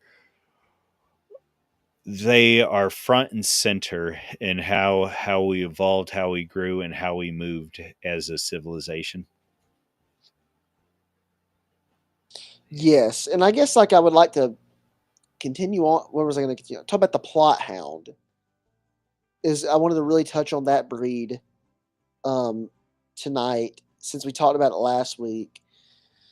Um, so the plot hound. So the backstory of the plot hound is in 1750, two brothers are on their way to North Carolina from Germany. Now I don't remember where in Germany. I think it was somewhere like Hessel or Kessel. That that kind of like middle Germany. Might have been Thuringia, for all I know, but it wasn't like a Prussia or anything. Maybe it was Hanover. It was somewhere. It wasn't like Prussia or Austria or Bavaria, I believe. And these these guys, they're brothers. They were named the Plot brothers, and they were one of them's name was George Plot, and he had brought a bunch of these hunting dogs with him, and their job was they were going to be deerskin contract hunters for the British Empire because at the time the deerskin trade was huge for the making of gloves and hats, and the place to the frontier at that time was on the footsteps of the Appalachian Mountains and over the mountains. So one of the brothers dies, but George makes it to America. He ends up setting up shop in North Carolina, and he breeds these dogs that he brought over with him. And eventually, at some point, he develops this plot hound. Now, I said that he was coming over here to hunt deer, but he ends up making this a basically exclusively bear hunting dog species. And now, if you could pull up a picture of a plot hound, that would be pretty good, if possible, because they don't look like uh, typical bear dogs, from my understanding. Well, it kind of depends on what you want to call a bear dog. There's a lot of folks that will hunt things that look almost like small malamutes, something like that. But then there's a lot of folks that will also run blue ticks or different hound crosses of those means. The unfortunate thing about the plot hound is folks have a real hard time figuring out how to categorize them because they're definitely not a cur, but they're also distinct from the English, the blue tick, the red bone, your standard hounds. When you think of when you're thinking of coon hounds, they're distinct from that, and those are all distinct from your bloodhound and your beagles. And so the plot hound almost operates in his own field, and he gets some notice being the state dog of North Carolina, but he's still he's kind of out there on his lonesome, poor fella. From my understanding, they're also a rarer breed of dog. You can't just like go like buy one. Well, so uh, any of these breeds that we're talking about, not so much with the coonhounds, just because there tends to be a lot more coonhounds than than other ones when you're getting into your cur breeds and whatnot. But the plot hounds and then some of the different cur breeds, you almost have to know somebody that knows somebody, not so that you actually know who's selling the dog, but so that you have permission to get the dog. Whether it's family lines, whether it's particular breeds, when it comes to the plot hound, it could be as simple as, well, you're a Yankee and I don't sell plots to Yankees. Usually it won't be like that anymore. But it could be, son, if you're not hunting bears, I'm not selling you these dogs. And so there's definitely still some gatekeeping on these breeds, which frankly I don't mind.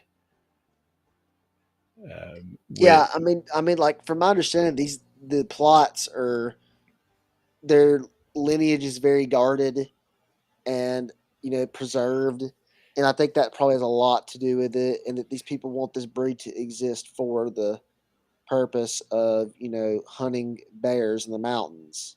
Yeah, I knew a fella. Now he would not run bears with him. He was from North Carolina, and unfortunately, at this point, he's passed. But we would sit there sometimes and talk about his plot hounds because by the time I knew him, he had gotten out of his plots. But boy, he could just sit there and he said, "Oh, the best dogs I ever owned. Best dogs I ever owned. Ran the most coons and worked the hardest. Listened to the best dogs I ever owned." Yeah, that's my thing is, I would like some type of dog like that, but I don't bear hunt. Obviously, we don't have bears. We have bears, but I mean, you're more likely to see a $1 million than a bear in Right. Alabama, Yep. and so there's no point in really getting a bear dog.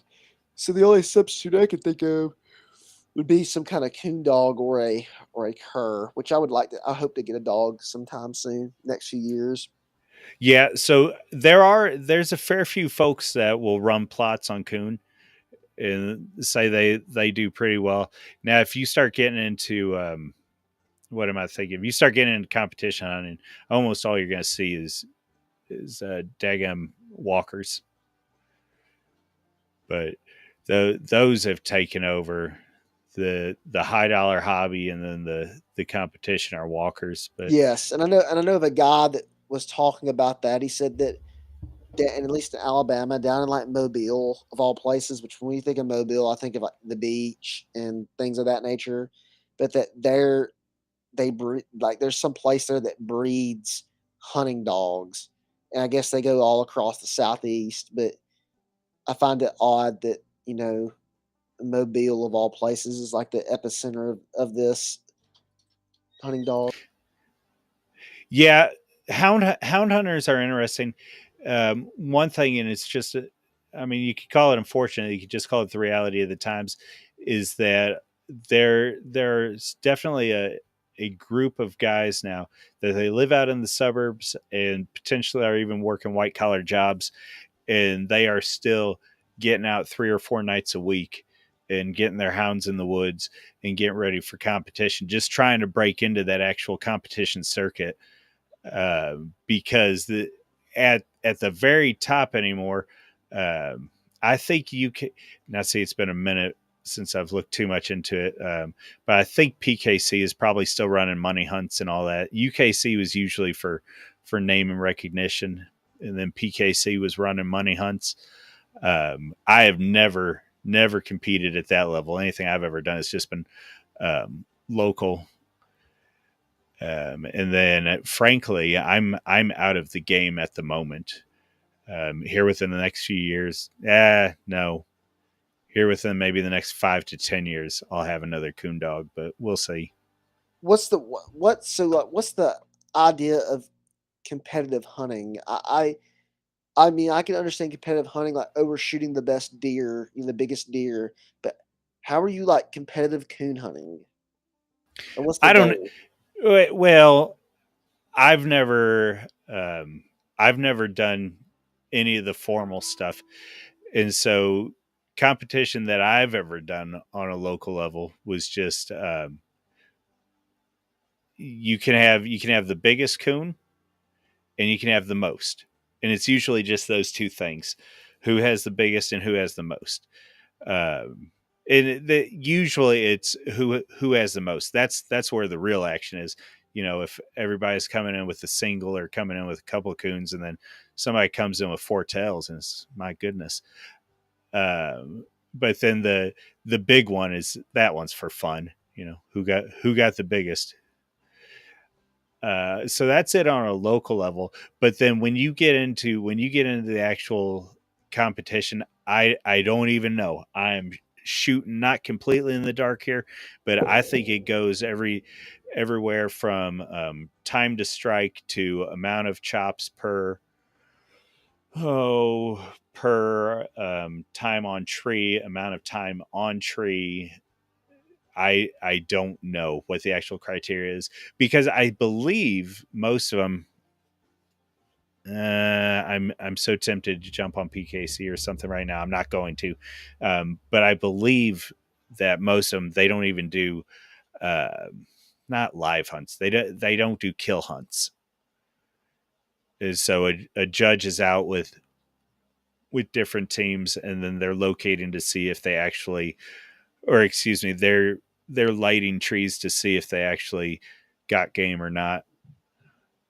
I think that's how it worked. But like I said, I'm really over my skis on this. The only thing, one, rarely ever did it, but then the only thing that I never had dogs that brought game during it uh, was being out, and people would, again, either the biggest coon or the most coons. That's really interesting. And Yeah, I've talked with a friend about maybe trying to get into it, not competitively, but just doing it privately just for fun. And yeah. it's turkey season now, so I don't think we're going to be doing that Well, anytime soon. and another big one, which I have no understand. Well, I guess I understand it, but I have no experience with, is bird hunting. And I actually think I'm not sure how much experience Slaughter has with it, but if I remember correctly, I think his dad might be a big bird hunter, His, like competition winning bird hunter. um, I don't know if it was his dad or his stepdad, but his dad, I believe his dad was a huge quail hunter and raised them and managed private land for that. That's what he told me, at least. Okay, yeah, And like I said, I don't know the specifics of if it was his actual dad or stepdad. I'm gonna have to ask him again. I personally love dove hunting. okay, We don't use dogs for it. right. We just kind of sort of, I mean, like we just kind of sort of good old boy it. We just go get out in the field and we just shoot anything that flies over like we're anti-aircraft guns. I took when my cur was just past well, I guess you could even say he was still a puppy. I mean, he might have been a year old at this point, and I had him out one night, and I had taken a rifle with me, and he didn't strike a single coon that night, but he flushed two pheasant, and I was just pissed because, like I said, I'd gone out there with a rifle, and after he did the second one, I was like, "Well, we're calling it a night. You're not going to keep flushing birds on me, and I have no shotgun." Yeah, I would have probably just brought a shot. I mean, I know for a coon you probably want a rifle, but I mean, I imagine with a shotgun you could get them out of a tree too. Yeah. Well, actually, you just made an interesting case for that tourist judge or whatever. Oh yeah. Those. Well, I think those would be better for a let's say a guy lays hands on you and he's bigger, stronger, and more doped up than you, and you just gotta put one on him and unload a cylinder into him. That's probably what I would use a Judge Taurus for. I've shot one before. Not as Yeah. it's actually not as it's not as crazy of a gun as you would think, aiming wise. It's funny though because the I went with a guy when he bought one, and it was 2 years later. We were shooting guns, and he just pulls it out of his pocket and is like, "You want to try this?" And I was like, "Oh wow! Like this is 2 years later, and Yep. I'm trying this thing." Which it was. So I did, and it's fun. It's about like a 357, I would say, from my memory Yeah. in shooting it. Yeah, so I like cur dogs a lot. I like hounds a lot, but it's a different mindset going on. And frankly, my last varmint dog was beautiful blue tick English, uh, but he was doing the hound thing, and I wasn't aware that he was off the property. Ended up getting himself hit, and so that was I washed my hands that day, and I said, well, there's some different, and there were other responsibilities going on at that time. I can't get a hound out right now the way I want to, but like I said, I'd like to get back into it, say 5 to 10 years. But I'll probably boy, a baying hound is something. It's pure music. I mean, it's God's voice almost. But I'll probably end up going with curs just because it's a different sort of dog. And I like hounds. I'd be curious to know if a plot hound sort of sits in between the curs and the coon hounds, but I probably won't be doing any sort of blue tick or English or anything. Hmm.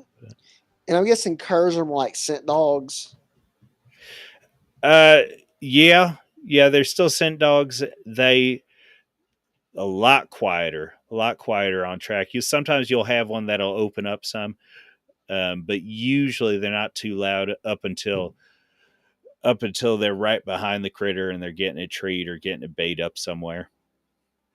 And then it's been my experience with curs that they are very much a one owner dog. And when I say a one owner dog, I mean a one owner dog. Um, folks, the last one I had, if I was gone, my brothers or the gal or whoever, they could be around him, and he would usually listen and do what he was told to do. But then there would be times that I was home, and if I was home and anybody told him to do anything, he'd just look at me or he'd just completely ignore him because he'd want to know that I was telling him to do it. Otherwise, people could piss off. And I appreciated that. I really enjoyed that. But without going totally into it, unfortunately, the one owner deal was his undoing. Um, so I like cur dogs a lot.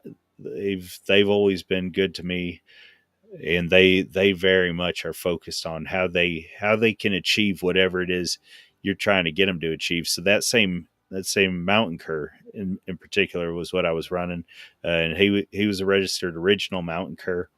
The next one I do might be a Kimmer, might be a blackmouth to try and get some size on them. And I'm not looking for the strongest hunter, but even that mountain cur coming out of hunting lines, I could use him to run my stock near all day long because he was so focused on trying to achieve what it was that I was trying to get him to do.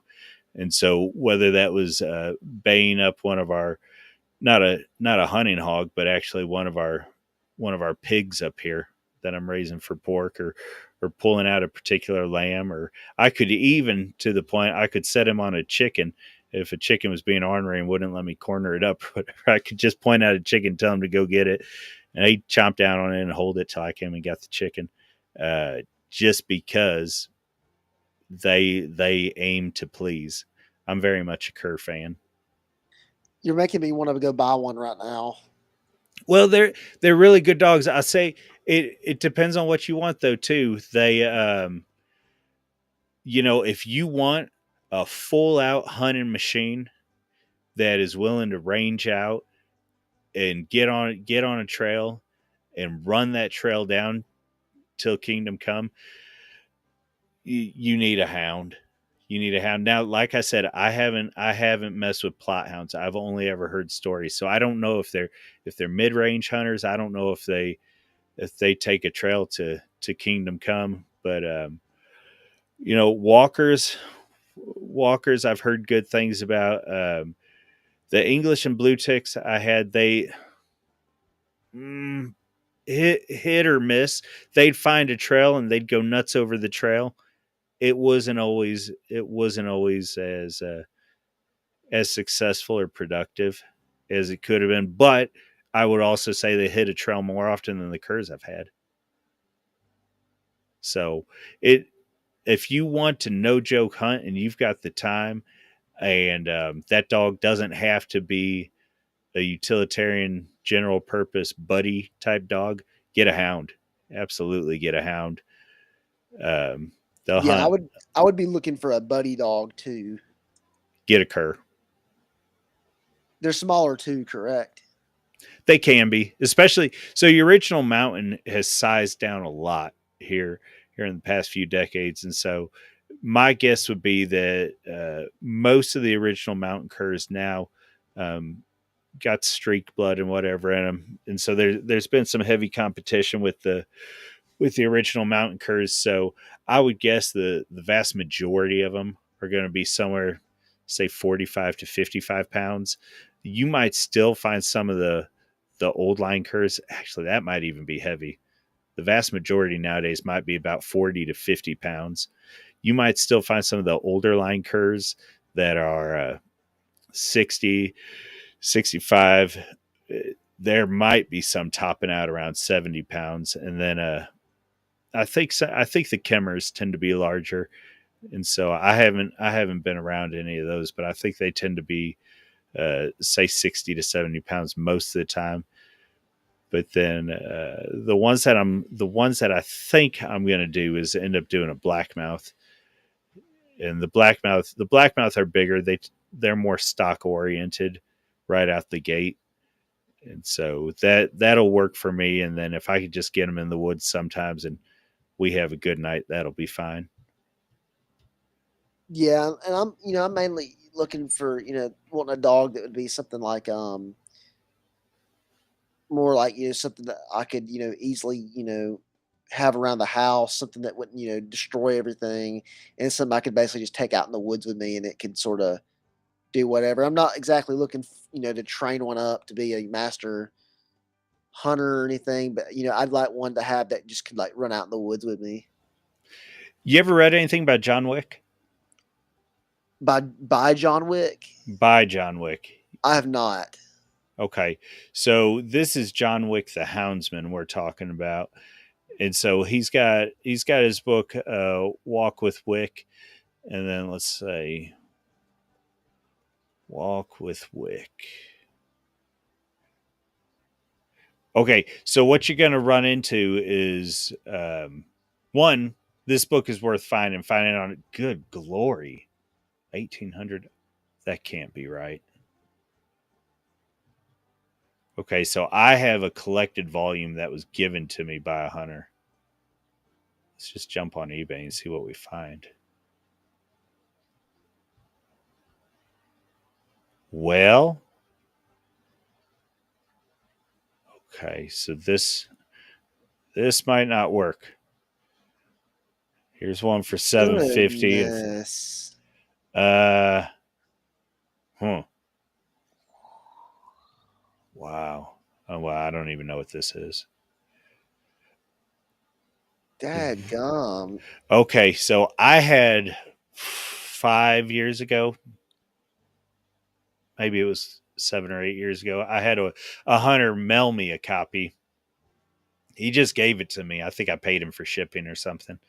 Um, oh dear. Yeah. Let's see if I wonder if he reprinted anything.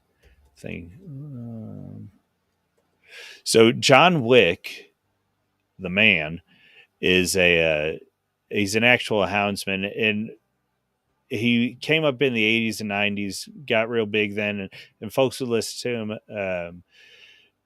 There, it's a super small world, and so now when it comes to hounds, there are people that will begrudgingly say he's a good marketer, and then there's other folks that'll say, pissing his Cheerios, I hate that guy. But I still think it's worth getting yourself exposed to him. John Wick. Let's see. Hounds. Let's see what I'm that guessing comes he's up like with. the Colonel Tom Kelly equivalent of dog hound hunting. I'm actually not familiar with who you're talking about. Well, so Colonel Tom Kelly and his friend, what was his friend's name? I can't remember his friend's name. They call him the Colonel, and they called his friend the Fox. And they Okay. were basically like, I would say they were like the two big proponents of modern turkey hunting. Yeah. And the Fox guy, his son is the guy that founded Mossy Oak. Okay. Yes, yes, sir. Mossy, the guy that founded Mossy Oak is his family. So his dad was born in Alabama, down around Mobile, but he moved back to Mississippi because that's where his family was from. And the guy that made Mossy Oak, um, he grew up in Mississippi, and he was actually going to go to Auburn because his dad went to Auburn, but he ended up going to Mississippi State, something to do with whatever, and that's how he got into Mossy Oak. But Colonel Tom Kelly was like a career military guy who was just a big turkey hunter. He wrote the book called 10th Legion. Okay. Well, I'm not. There's different fellows named John Wick. I'm not finding too much about him though. What John Wick talks for? Hmm. Oh, did he pass on? Maybe he might have passed on at this point.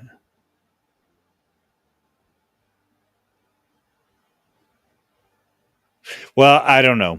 I will say so. Hound hunting is interesting too. If you can't find anything local, you just jump on the old UKC Big Game Houndsman. That has some interesting things. And then the UKC forums. My goodness, you go back to like, were they around in 1998? They were definitely around in 2004 and different things. And so you just jump on the UKC forums and you can read for days on hunting hounds and actually moving around in that world. um, I wonder if any of the breed associations, like I said, I've been out for a while. And so I don't know if any of the breed associations still have websites or anything. The original mountain cur, let's see. So this is their breed association, but I don't know if they're, I think the last book I have might be 2016. Um, yeah. Oh no. Okay, so here's some hunts they're doing in Middle Tennessee for the original mountain cur. And then you've got one in Georgia coming up, and here's one in Alabama, be at the end of next month in Lawley, Alabama. And so that's the original mountain cur. You can absolutely just go to the hunt and see the dogs folks are running. It's kind of like, you ever heard of autumn oaks? Let's see. I feel like I have. Yeah, that's the. I want to say that's probably the biggest one in the states. Let's see. Autumn oaks. I think that's what. Yeah. Oh, get out of there. There we go. UKC autumn oaks. All right. So this one is going to be. It's always in Indiana. Well, I'm pretty sure. Maybe I'm speaking out of my rear. Um, but August 28th through the 31st of this year. So up in Indiana, and this is the big one for hound breeders. You might find some cur breeders up there. And actually, let me walk that back. This is not the biggest or highest dollar hunt, but this is like where everybody goes and shakes hands and just talks about how being cool coon hunter is. Ah, I see. Yeah. Yep. But then if you're thinking curs and you're okay with a mountain cur, uh, yeah, I'd go and look at that one out in Lolly. If that's anywhere close to you, maybe check that out. Most of these guys. So going back to what I said earlier, a lot of these guys they're big on gatekeeping. What's going on with the dogs and whatever. At the same time, if you're willing to learn, if you want to jump in there and actually use these dogs and get to know them, 9 times out of 10 they will talk all evening with you about why they're raising the best dogs or what they think the best dog is and so on and so forth. And so they just want to know that you're going to take care of the dogs they're breeding and that you're going to use them for what they were made for. These guys are still very much, this is why this dog is here and you better use them that way. Hmm. It's interesting. I noticed that on here too. It says Bartow County in Georgia. I've actually been there. I actually saw a bear there in the woods one time, and then Okay. Jamestown, Tennessee, on the bottom. I've been there too. Actually, that's where Audie Murphy, not Audie Murphy. It's where Alvin York is from. Okay. Yeah. Uh, So I will say though, I don't want to cut you off too much. Was there anything else when it came to the history of dogs in the states that you wanted to jump into? Not really. Okay, I think I've kind of ran my mouth about everything that I could think of, and I've kind of sort of exhausted myself. I'll be honest with you. sure. Okay. Well, let's see. I'm gonna jump in here. I will tell you this, and then I'll also tell for anybody that sees or is listening. Let's share this tab over here. So last September, I wrote this thread on cur dogs in particular, and so basically starts off on, a lot of times folks start building a homestead or they think they want something, but they're running off what gets shown on YouTube, what you see on the magazines and Tractor Supply or Rural King or wherever. And oftentimes that's not a great pick for you, and that happens in beef, that happens in chicken, happens in horses, and certainly happens in dogs. What we didn't get in tonight, and I might dig into that one day, is the bulldog types and how they got used here in the States. This one over here on the right hand side, that's an American bulldog. I don't think it's a Lappa, I think it's just straight American. And then this is an English bulldog over here. One of these is far more functional than the other. But then I run that into the cur dogs, and so right here's a blue lacy, which I throw in with the curs. Maybe we shouldn't, but I think it works. And then here's a list of different cur dogs. I go over it a little bit in the video I made, that the Catahoulas and the leopards. There's some overlap in there, but we'll call all these curs except for this treeing cur is an interesting one. Do you know what a treeing cur is? Not really. I mean, I imagine it trees something up a base something up a tree. Well, so all curs should do that, but there were some folks that sort of wanted the handling of the cur dog, but the nose of the hounds. And so they would end up taking treeing walkers and breeding them with, usually with a mountain cur, and then they'd have their train curs. I think that has died out a little bit. I don't think near as many people do that anymore. But there was definitely a season where people were trying to do that, and so I would say that guy sort of stands alone on this list of cur dogs, because the big thing with the cur dogs was handling. You really wanted a good handling dog that was owner oriented, and when you start mixing in any sort of hound, I don't see how you're going to get that cur idea. But that's also my bias coming out. You know, 9 times, 8 times out of 10, I'm going to go with a cur over a hound. But boy, there's some days I just want to hunt and I want to see 6 coons lined up at the end of the night. But and generally speaking, you're not going to get that out of a cur dog. So you're gonna get a good night and you'll get a coon or two, but it's not going to be as heavy as. Probably not six. No, it's Raccoons not on going to. a random off chance hunt. Yeah. Well, that too. It's harder anymore. One, to find them, and two, to find, so many folks are having small plots and they're coming out of the suburbs, or they're coming out of the city and they're buying 30 acres or whatever. And so that farm that used to be 400 acres, which even then wasn't that big of a farm, now it's got 10 different owners on it with 40-acre plots. And so trying to get all that permission, especially when they're coming out of the suburbs, out of the city, and they finally got theirs, it can be kind of difficult anymore. Um, but then you got a blackmouth over here, some sort of cur mix over here, and then yeah. They're just good dogs all around that give you enough to have fun with. One day I need to actually dig into Old Yeller a little bit.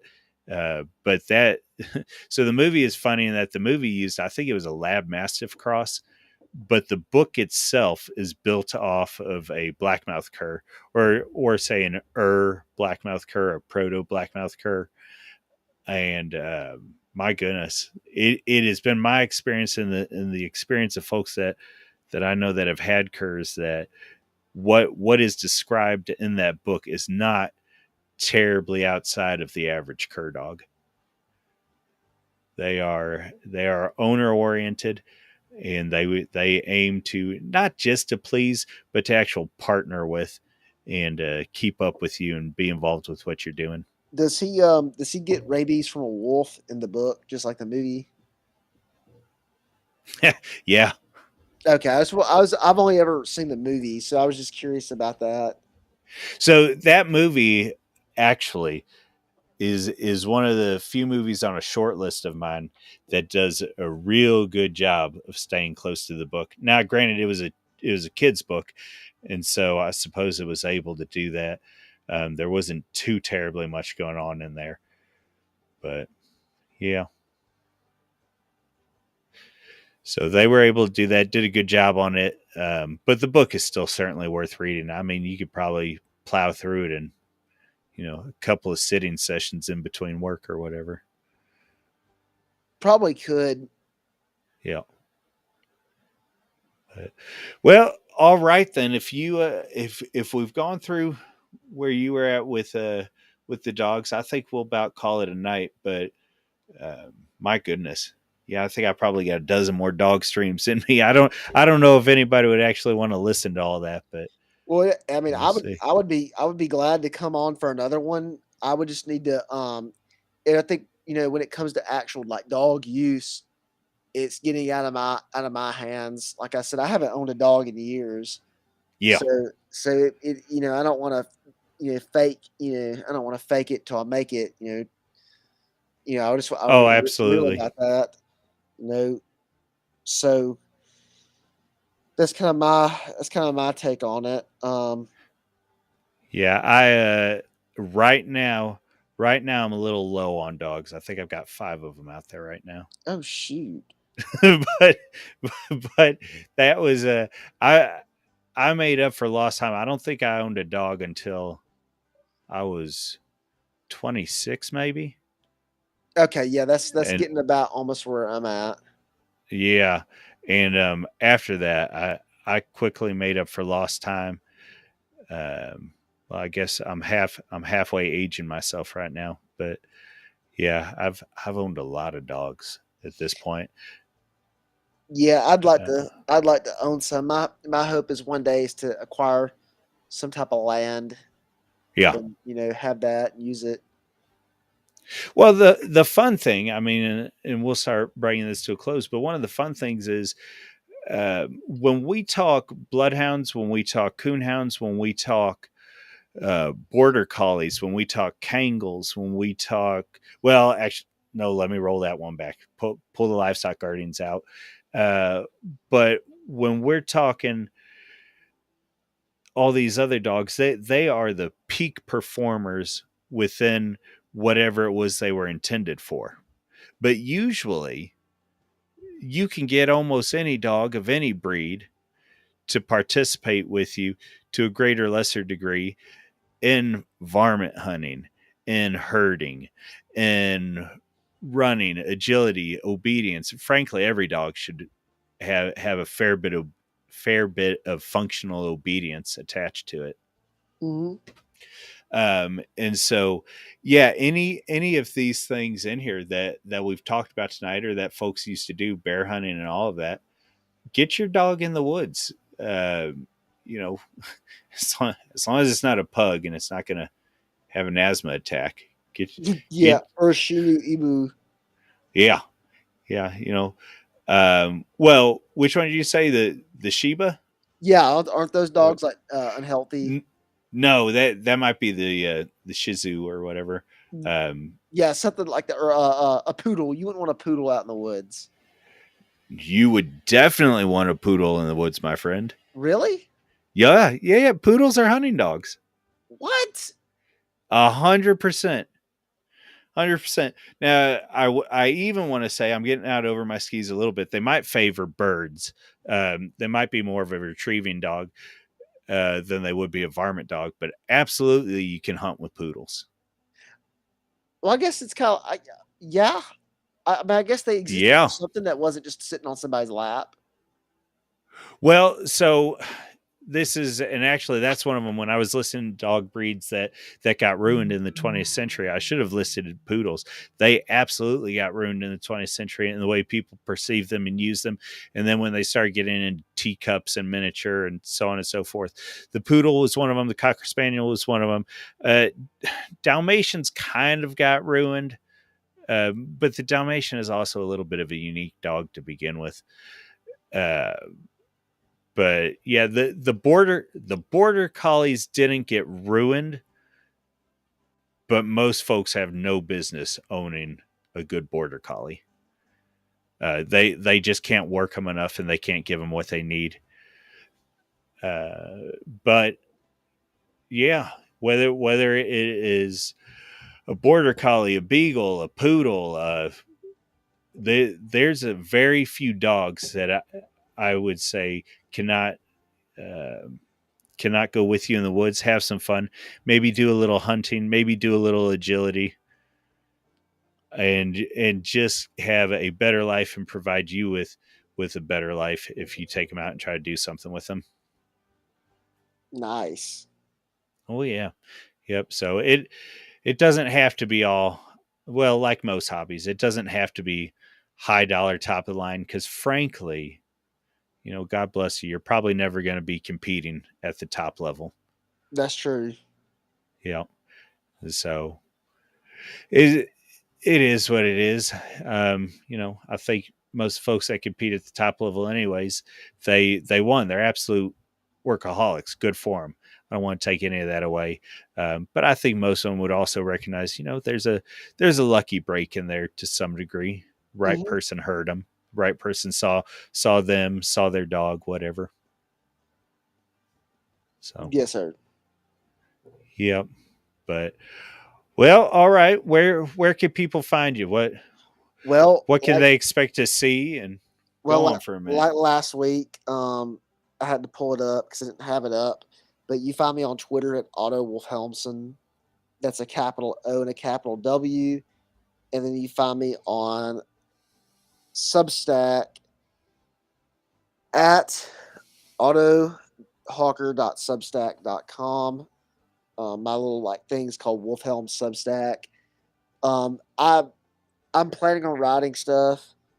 I just I think I said this the last time that a year ago I was writing a lot, and now I do YouTube, and I plan these like YouTube videos and stuff, and it kind of it's like a convenient excuse not to write because I'm having to plan and like read things and all this stuff. So I'm gonna go back to writing though.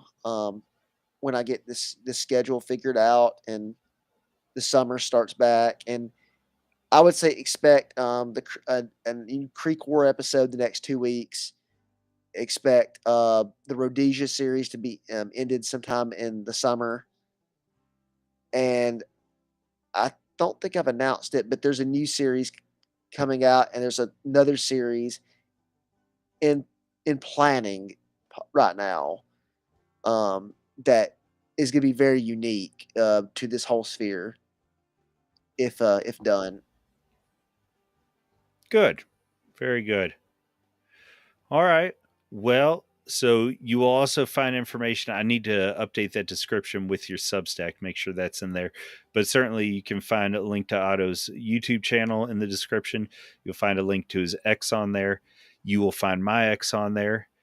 And I hope you all enjoyed it. I know we were hanging out in the weeds a little bit, but I'm willing to wander with dogs, and this probably won't be the last dog stream. So, y'all have a good evening, and we will see you later.